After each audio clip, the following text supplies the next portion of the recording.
Bienvenue à tous dans la famille en question. Dans quelques jours, nous fêterons Noël. Noël, un appel à la paix et au partage. Peut-être aussi l'occasion de témoigner notre amitié à ceux qui sont seuls. Ils sont d'ailleurs très nombreux dans cette situation, près de 4 millions selon un sondage. Alors comment partager la joie de Noël autour de nous? Nous verrons quelques exemples concrets qui peuvent être suivis en famille avec nos invités. J'accueille tout d'abord Athanas Périfan. Bonjour. Bonjour. Merci de nous avoir rejoints. Vous êtes président de l'association Voisins Solidaires. Vous avez lancé en 2009 le Noël des voisins.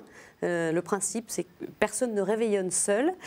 Pour cela, vous proposez un kit de Noël que l'on peut télécharger sur Internet. Vous nous en parlerez. À vos côtés, je reçois Rosa Occhino. Bonjour. Bonjour. Vous êtes bénévole du Secours catholique. Secours catholique, oui. Et vous êtes engagée à Bagnolet, en Seine-Saint-Denis. Vous organisez depuis 5 ans un repas de Noël pour les personnes dans le besoin. Vous nous direz comment ça se passe. Merci de nous avoir rejoints.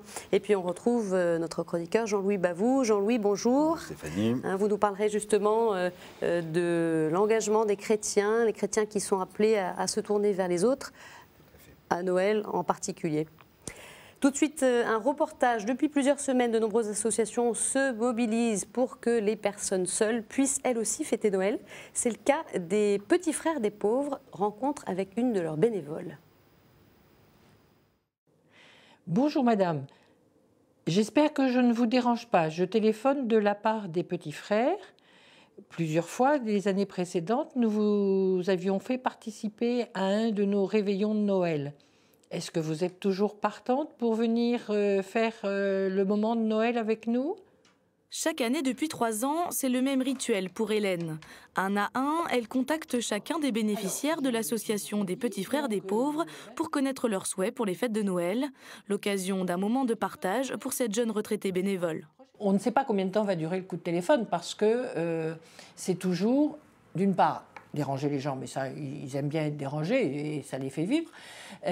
Mais c'est aussi prendre le temps de demander les nouvelles de la santé, du chat, de la perruche, du voisin, toutes choses qui sont de la vie de tous les jours et qui sont un moment de joie et de détente, et pour les personnes appelées et pour nous, parce que les perruches et les chats, c'est important.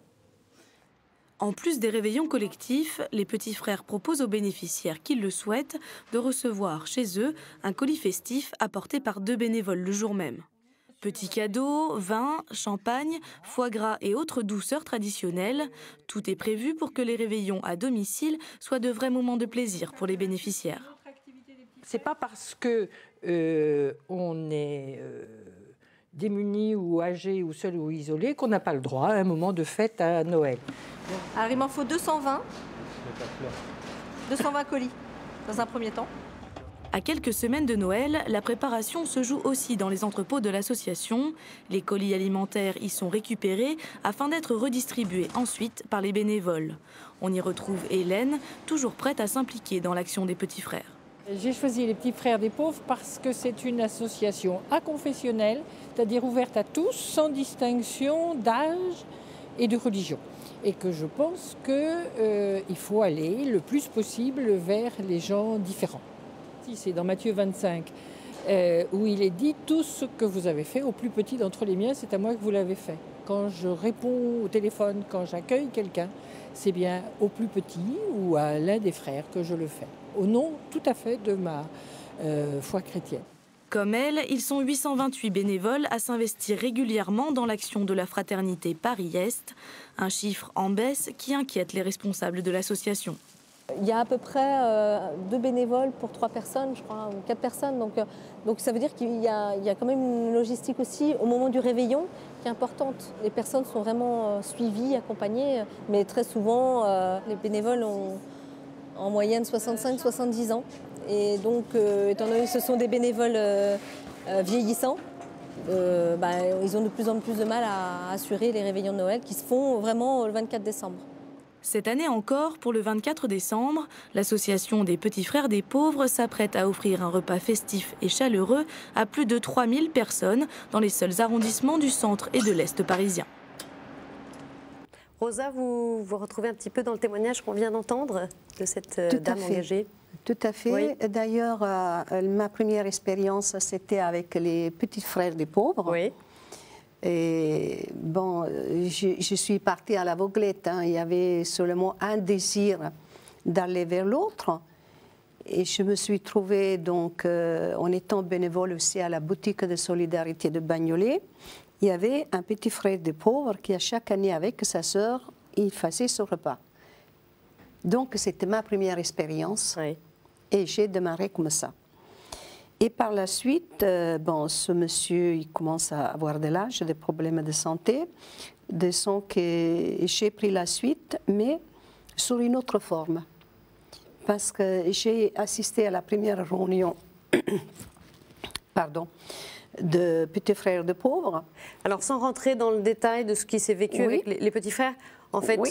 vous dites vous avez pris un engagement qui a pris une autre forme. C'est Voilà. les repas de Noël que vous avez finalement Tout à fait. montés vous-même. Hein. Tout à fait. Voilà. Donc qui ensuite, bon, c'est quand même financé par le Secours catholique. D'accord, Donc d'accord. ça veut dire que j'ai démarré avec les petits frères de pauvres, mais que Voilà. ça m'a appris Il y a des passerelles entre les des associations passerelles, mais aussi. qu'ensuite, financièrement, c'était avec le Secours catholique que je suis engagée. On y reviendra Voilà. plus en détail. Athanas Périfan, alors à la différence de cette bénévole qu'on vient d'entendre, vous avec le Noël des voisins, vous allez à la pêche aux bonnes volontés, hein, à la rencontre et à la recherche, quoi. C'est des démarches qui se font un peu dans l'autre sens. Qui sont complémentaires en réalité. On se rend Ouais. bien compte qu'en fait on peut organiser un Noël, et je l'ai fait pendant 10 ans à la mairie du 17e, on était avec 80 jeunes, on a accueilli 300 personnes âgées, Ouais. c'était super. Et je me suis dit comment est-ce qu'on peut aller plus loin, parce qu'on se rend compte que en fait, les bénévoles vieillissent, que c'est plus Oui, compliqué. c'est ce qu'on entendait, hein, il y a un problème de renouvellement des Tout à générations. fait. Et puis on voit bien que en fait, l'isolement il est partout. On peut être seul à 95 ans, on l'avait avec la canicule, mais on peut être seul à 25 ans en gagnant très bien sa vie, on peut être seul dans son couple. Et pour moi, le vrai problème est là, c'est-à-dire Noël, c'est une fête en fait qui en réalité est assez fermée. Hein, beaucoup de gens appréhendent ces fêtes de Noël parce que c'est une fête qui est fermée, centrée sur la famille. Beaucoup de gens n'ont pas de famille. Il n'y a pas que 4 millions de personnes seules, il y en a beaucoup plus quand on pense à tous ceux qui n'ont pas de famille. Puis il y a des gens qui, en fait, ça ne se passe pas très bien dans leur famille, où la famille peut être aussi un lieu de souffrance. Comment est-ce qu'on va pouvoir partager ce moment de Noël avec ceux qui sont autour de nous, les plus proches, celui qui habite l'étage du dessus, qui est dans le pavillon d'à côté, en fait, nos voisins. Et c'est comme ça, quand j'ai lancé la fête des voisins il y a 10 ans, l'idée c'était celle-là, toujours la même, de se dire, trouver des prétextes, des occasions pour aller vers l'autre. Noël, c'est un bon moment pour pouvoir partager et pas simplement recevoir, mais pouvoir offrir un petit cadeau avec des choses extrêmement simples. Rosa, alors vous, votre désir de vous engager, il est venu de quoi? Il est venu de votre foi. On l'entendait dans ce témoignage, c'était Oui. un peu cette démarche-là qui animait cette femme, sa foi. Il est venu de ma foi, mais pas tout à fait. C'était le penser à Noël, ces gens qui n'ont personne dehors. La foi, peut-être que c'est un peu mélangé à ça. Ouais. Il n'y a pas l'un sur l'autre, je pense. Hein. Ouais. Mais c'était au fond de moi-même que j'étais au chaud. J'avais une famille, je faisais une fête et d'autres personnes n'avaient rien. Donc, comment faire quelque chose le jour de 25 Noël, le jour de Noël? C'est vrai que la veille, on peut avoir autre chose, mais ce jour-là, qu'est-ce qu'on a? C'est quand même un Noël triste pour ces personnes qui n'ont rien. Et moi, c'est ce jour-là qui m'intéressait, qui me touchait énormément. Plus que d'autres oui. dans l'année. Athanas Périfan, alors vous proposez un kit de Noël que l'on peut télécharger. En gros, c'est une boîte à outils pour ceux qui souhaiteraient éventuellement inviter un voisin dans leur immeuble. C'est simplement Comment ça marche, ça? un prétexte, une occasion. Peut-être un mot, c'est vrai qu'on peut être seul 364 jours par an, c'est difficile mais c'est supportable. Le jour de Noël, c'est atroce quand on sait que tout le monde en fait fait la fête et ripaille. Ça Je peut me être souviens d'une vécu dame très difficilement, que j'ai oui. rencontrée, une dame qui avait 50 ans, commerçante, qui avait de très bonne relation avec ses clients et qui m'a dit qu'est-ce que je suis seule. Elle a passé 10 réveillons de Noël toute seule et elle cassait son téléphone tellement elle ne supportait pas que personne ne l'appelle. Et je me dis, c'est vraiment la souffrance, elle est là. Donc l'idée de dire à un moment, ceux qui sont mes plus prochains, en fait en réalité mes voisins, Oui. qu'est-ce que je peux partager pour Noël avec eux? Donc en fait le kit il est très simple, c'est la petite affiche qu'on va mettre dans le hall de l'immeuble, dans le lotissement, Oui. pour rassurer, montrer que c'est quelque chose en fait voilà qu'on n'organise pas tout seul, parce qu'aujourd'hui il faut être très clair. Si je lance tout ça dans mon coin, je vais paraître un peu, on va dire mais qu'est-ce qu'il a? C'est un martien dans son quartier, lui, qu'est-ce qu'il veut? Ça peut même paraître suspect de vouloir révéler vers l'autre, Ouais. d'être au service. Donc en gros le kit il est simple, c'est la petite invitation qu'on met dans la boîte aux lettres des voisins. Chers voisins, c'est bientôt Noël, on pourrait partager un petit moment. C'est un petit guide avec plein d'idées, parce qu'il y a 1000 idées pour partager son Noël. Bien sûr qu'il y a des gens qui sont extraordinaires, qui vont peut-être ouvrir leurs portes ce jour-là, mais d'autres qui ne seront peut-être pas là, qui vont se dire qu'est-ce que je fais 2-3 jours avant. C'est peut-être un petit dessin que les enfants vont faire pour la personne âgée d'en face, c'est de dire joyeux Noël aux voisins, c'est de décorer le hall de l'immeuble, c'est de se faire un petit cadeau à 2 € chacun, c'est de partager la galette des rois. C'est 1000 et une idées pour pouvoir à un moment avoir un geste d'attention. Est-ce qui veut dire que ça révèle quelque chose du comportement individuel des gens aujourd'hui? Ça veut dire qu'il faut leur mettre en main tous ces outils-là pour agir, pour que les gens franchissent le pas? Oui, soyons clairs, on se rend bien compte aujourd'hui que les gens, on parle souvent d'isolement, de défiance, de repli sur soi, il y a aussi des gisements de générosité chez les gens. Simplement, il faut effectivement un prétexte. La fête des voisins, regardez, elle a fait le tour de la planète, 33 pays, 10 millions de participants. Il a fallu un moment qu'on lance l'idée, des gens le faisaient bien évidemment avant, d'autres le feront après. Le Noël des voisins, c'est pareil. Il faut qu'on prenne des habitudes et qu'on ait des prétextes pour aller vers l'autre. Et peut-être que dans 10 ans, ce Noël des voisins, ça sera devenu une habitude tellement répandue que ça deviendra naturel. D'accord. Rosa, alors on en revient à ces repas de Noël que vous avez lancés. 80 personnes y ont participé, je crois, l'année dernière. C'était un moment de fête? C'était toujours le 25. Oui. Et c'était vraiment la fête pour les gens qui sont venus? C'était une expérience autre que les autres années. Oui. Parce que moi, je prends tout public, toute religion, toute couleur. Il n'y a pas de distinction. Comment est-ce qu'ils viennent à vous, ces gens-là? Soit je vois une personne seule dans la rue, parce que je me balade toujours avec ma petite invitation, d'ailleurs je l'ai toujours dans le sac. D'accord. Et quand une personne elle est toute seule, qui va passer, peu importe l'âge, il n'y a pas d'âge pour être seule.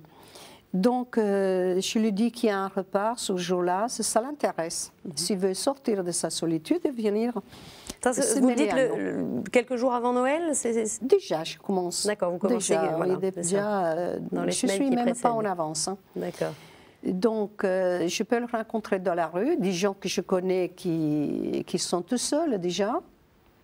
Et après, je peux dire aux personnes, si vous avez une autre personne qui est dans la même condition que vous, amenez-la sans problème. Alors c'était un moment heureux, les gens qui étaient là étaient contents d'être là le 25? Donc l'année dernière, pour moi, ça a été magnifique parce que ça allait au-delà de tout. Il y avait beaucoup de musulmans. Et à un moment donné, tous ces gens, ils restaient un peu dans le coin. Et comme il y a quand même une petite équipe, que tous les ans, elle est fidèle, je me suis dit comment je vais les faire bouger, alors qu'eux, ils sont à rythme, en battant des mains, en faisant des... Et j'ai poussé à les sortir, à venir danser. J'ai eu du mal au début. Mais une fois que ça a commencé, ça a été... Et là, alors, question pratique de logistique, comment est-ce que vous avez offert un repas à ces 80 personnes? Vous étiez, j'imagine, avec une équipe de personnes qui vous ont aidé? 150. Ah oui. Mais alors, qu'est-ce qui vous aide là ce jour-là? Alors, il y a les plats préparés. Je fais une annonce déjà après la messe. Oui. J'appelle le volontaire qui viennent m'aider. Et l'année où il y en avait 150, j'ai été surpris de voir que les gens, ils avaient entendu cet appel de Paris, de Pré-Saint-Gervais. De différents qui je n'avais jamais vu, on est venu vous voir. En dehors de Bagnolet, quoi. En dehors de Bagnolet. Un jeune homme qui est venu, ça m'a marqué tellement. Il m'a dit, Madame, j'ai entendu votre appel sur Internet, je suis là pour vous aider. Et moi, j'avais la fièvre. J'étais malade à en mourir. Il est venu, il a travaillé pour 3 personnes et il ne s'est pas arrêté un instant. Et au moment où on mangeait, j'ai dit, prenez votre assiette. Il m'a dit, Madame, je suis venu pour vous aider. Moi, je fêterai avec ma famille ce soir. Il n'a rien voulu. Il est parti, quand le service est fini, il est parti et je m'en veux. J'espère qu'il m'entend parce que je ne lui ai pas demandé son nom pour pouvoir lui dire merci. Donc il y a des générosités comme ça, spontanées. Mais ça m'a touchée tellement. Je me dis, un jeune homme il vient de nulle part. Voilà, il est arrivé là et il a travaillé tellement fort et il est parti comme il est venu. D'accord. Voilà. Athanas Périfond, alors il y a une question qu'on peut se poser pour cette opération Noël des voisins. Est-ce que ça s'adresse uniquement aux grandes villes, l'univers plus anonyme des villes, hein? Vous parliez de ce tract qu'on peut mettre dans le hall de son immeuble. C'est que pour des grandes villes ou ça s'adresse à toutes les villes de France? Est-ce que ça a un succès ailleurs que Paris, par exemple? C'est partout, il y a des voisins. Dans le coin voisin solidaire, en fait, fait, on a des villes de 100 000 habitants, des villes de 500 habitants. En fait, ce qui me semble intéressant, c'est de dire, au-delà simplement de cette action, qu'est-ce que ça va générer derrière? Parce que c'est bien beau, je me souviens quand je recevais nos 300 personnes âgées à la mairie du 10e pour le Noël, le réveillon, c'était bien, mais après, elles redisparaissaient dans la nature, on les revoyait qu'un an après. Avec le voisin, il y a autre chose. C'est-à-dire que si on arrive à susciter de la relation qui se tisse tout au long de l'année, on va gagner en fait, on va gagner en efficacité. Je pense qu'une personne âgée qui est ma voisine, j'irai plus facilement la voir que si elle est à l'autre bout du quartier. Donc c'est intéressant de dire que toutes ces opérations de proximité tendent à élever la température pour que là où j'habite, dans mon lotissement, dans mon immeuble, les relations se créent et perdurent. C'est important. La deuxième chose qui semble aussi intéressante, c'est de dire souvent la générosité, même quand elle est, la solidarité, même quand elle est très généreuse, elle est parfois stigmatisante. Hein, c'est vrai que de rassembler en fait des gens en leur disant écoutez mes pauvres amis, vous êtes tout seuls le jour de Noël, venez chez nous. C'est facile de donner, c'est tellement plus agréable de donner que de recevoir, c'est beaucoup plus valorisant. Comment on arrive à mettre chacun dans une posture pour que chacun puisse être utile à l'autre? Voilà. Et je trouve qu'un réveillon de Noël où on dit aux voisins, chacun est le voisin de chacun, c'est pas stigmatisant. On ne va pas dire au voisin, vous êtes tout seul mon pauvre ami, ou votre femme vous a quitté, ou vous êtes malade, venez chez nous. Non, c'est le voisin. Je vous invite, c'est-à-dire qu'on est dans une relation d'égalité. Et on le voit bien, la solidarité ne peut être durable que si elle est inscrite dans la réciprocité. Parce que c'est insupportable de passer son temps à être aidé, on est stigmatisé alors qu'on a tous sa dignité. Voilà, donc c'est important qu'on arrive effectivement à se mettre dans cette posture-là. Je trouve que parfois on peut faire mal sans le vouloir. Il m'est arrivé dans plein d'actions où j'essaie d'être généreux, d'être maladroit. Voilà, essayons d'établir avec l'autre une vraie relation. Parce qu'en fait, chacun peut avoir besoin de l'autre. Alors justement, vous parliez de cette réciprocité pour que la solidarité perdure. Rosa, les bénéficiaires de ces repas de Noël, est-ce qu'ils participent aussi, eux, à leur façon, peut-être dans la préparation des repas, dans le fait de dresser une table? Qu'est-ce qui se passe pour eux? Oui, il y en a une partie. Il y en a une partie que je demande de venir m'aider. Par exemple, qu'est-ce qu'ils peuvent faire? Ils peuvent déjà venir m'aider pour décorer la salle. D'accord. À préparer les tables et après à faire le service. D'accord. Donc ça c'est très important aussi parce qu'il faut du monde. Et ils sont contents de participer? Ils sont très contents. Ça valorise? Ça valorise. Il y a eu même un bénévole qui était tellement occupé qu'il est parti sans manger. Tellement il avait travaillé et c'est après qu'il me l'a dit. Il a dit quand je suis partie de chez vous, je suis allée m'acheter à manger. Oui, c'est ça. Mais ça, on parlait de ceux qui viennent pour être accueillis. Voilà, c'était des invités qui viennent et en même temps, après, ils voient qu'il y a besoin, et ben, ils s'enlèvent la veste. D'accord. Et bien, c'est magnifique. Ce qui est formidable, c'est que Rosa parlait d'un bénévole alors que c'était un invité. Et en réalité, quand l'invité devient bénévole et qu'on ne sait plus qui est qui, voilà le vrai Noël partagé. C'est maintenant. C'est magnifique. Et je me souviens en fait de scènes quand on organisait ces Noëls, ces réveillons avec les personnes âgées, des bénévoles appelés pour venir aider, mais en réalité, ils étaient tellement seuls qu'ils venaient ce soir-là pour aider. Et ça qui est formidable, en fait. C'est quand chacun peut aider l'autre. J'ai eu un témoignage ce matin sur une radio où une personne en fait, de Normandie appelait en me disant « Moi, je suis tout seul, j'ai 75 ans. Pour Noël, je suis extrêmement seul. Et vous savez ce que je fais depuis 5 ans ? Je prends mon habit de Père Noël et je fais le tour des pavillons autour pour faire des cadeaux aux familles. Et toutes les familles m'attendent jusqu'à 2 h du matin. » Voilà, il était tout seul, ce petit vieux, entre guillemets. Et voilà, aujourd'hui, c'est lui qui est le Père Noël. Je crois qu'il est important qu'on arrive à donner, à montrer à chacun qu'il a de la valeur. Et que dans ces projets de solidarité, si on peut montrer que chacun a sa place, chacun peut être utile à l'autre, qu'on soit jeune, vieux, pauvre, riche, on peut être utile à l'autre. À nous, en fait, d'inventer des actions qui permettent chacun de mettre en valeur. D'accord. Rosa, qu'est-ce que finalement vous aidez, vous apporte? Et qu'est-ce que vous ressentez au travers de ces différents moments passés avec les personnes aidées? Vous savez, c'est pas facile à dire ce que m'apporte. Il est certain que ce jour-là, moi, je ne suis pas en famille. J'ai fait un choix. Donc, soit je fais ça, soit je fête mon Noël en famille. Donc, j'espère que mes enfants, ils m'ont compris. Mais je pense qu'ils m'ont compris maintenant. Il y a les petits-enfants aussi. Il faut le faire comprendre aussi aux petits-enfants pourquoi mamie n'est pas en famille. Mamie, elle est en train de faire autre chose.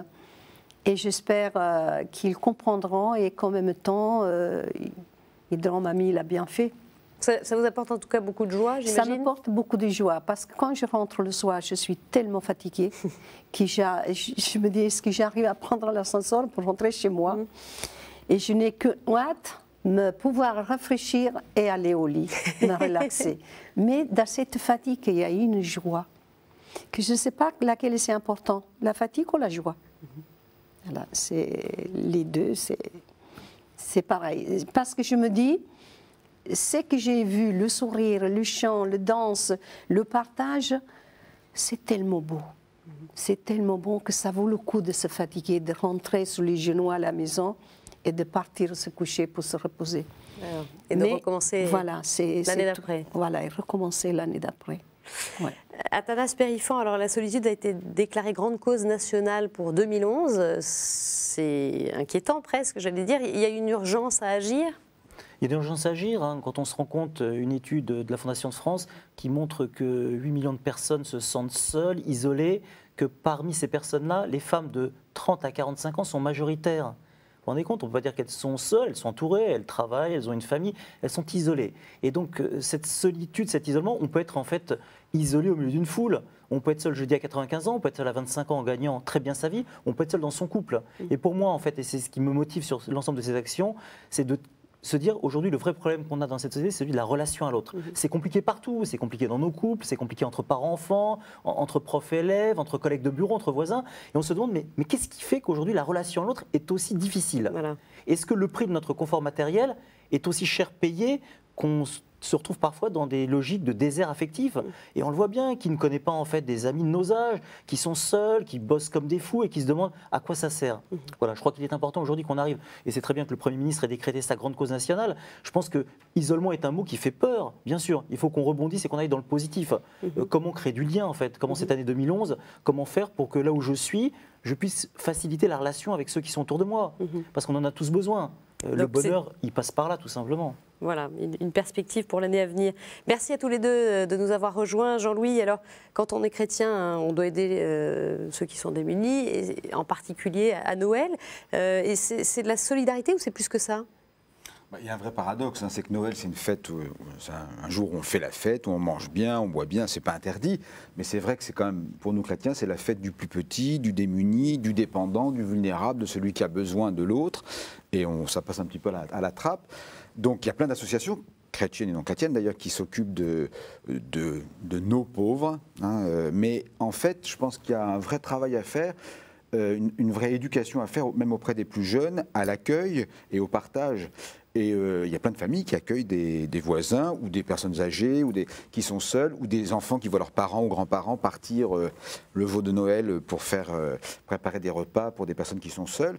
Et là, je crois que c'est la vraie racine. Hein. C'est là qu'il faut... On parle d'une société où justement on ne sait plus partager, on a un peu peur de l'autre, un peu peur de la relation. Ben, il faut partir des jeunes, et il faut les aider à accepter, parce que c'est pas simple, hein, pour expérience personnelle, faire venir entre guillemets quelqu'un d'étranger à la famille le jour de Noël. Oui. Il faut faire avaler la pilule. Hein. Les enfants, c'est une fête familiale. Et alors, pour que les enfants comprennent que familial, c'est quelque chose de plus large que la famille dans la chair, dans les gènes, c'est un vrai travail. Et ce qui est beau, ce qui est agréable à constater, c'est que après coup, les enfants découvrent qu'on a passé un bon moment, que la personne était sympa, que non seulement on lui a fait plaisir, mais elle était marrante, elle a parlé, enfin on a partagé un bon moment ensemble. Voilà, ça transforme le regard. Puis il y a des populations insoupçonnables qui sont seules. J'ai fait une expérience aussi des prêtres, le jour de Noël. Les curés de paroisse, souvent, tout le monde croit qu'ils sont invités par tout le monde, ils sont invités par personne. Donc je crois que être chrétien, c'est pas un scoop, c'est être veilleur, hein, c'est être vigilant. Et je crois qu'on a un devoir de veiller à ceux qui sont seuls, à ceux qui ont besoin de nous et qui ne sont pas automatiquement toujours le sans domicile fixe qui a aussi lui, bien sûr, hein, qui est à la sortie de l'église, mais il y a plein de gens qui sont à côté de nous à la messe tous les dimanches et qui vont se retrouver seuls au jour de Noël. Et ça, je crois qu'il faut être très, très vigilant. Et l'appel pour les prêtres, il est très sérieux parce que je l'ai constaté très souvent et je l'ai découvert avec étonnement, hein, que les prêtres sont seuls.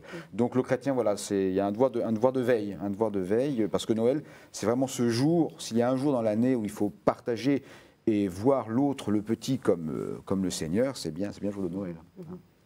Merci Jean-Louis, merci à tous les trois. Alors, pour en savoir plus sur l'opération Noël des voisins, un site internet voisinsolidaires.fr, on va peut-être pouvoir voir l'affiche de Noël que l'on peut télécharger, ce kit de Noël, la voici, kit de Noël, donc, qui se trouve sur le site voisinsolidaires.fr, cette affiche que l'on peut affiché, diffusé dans son immeuble ou ailleurs, enfin dans son voisinage.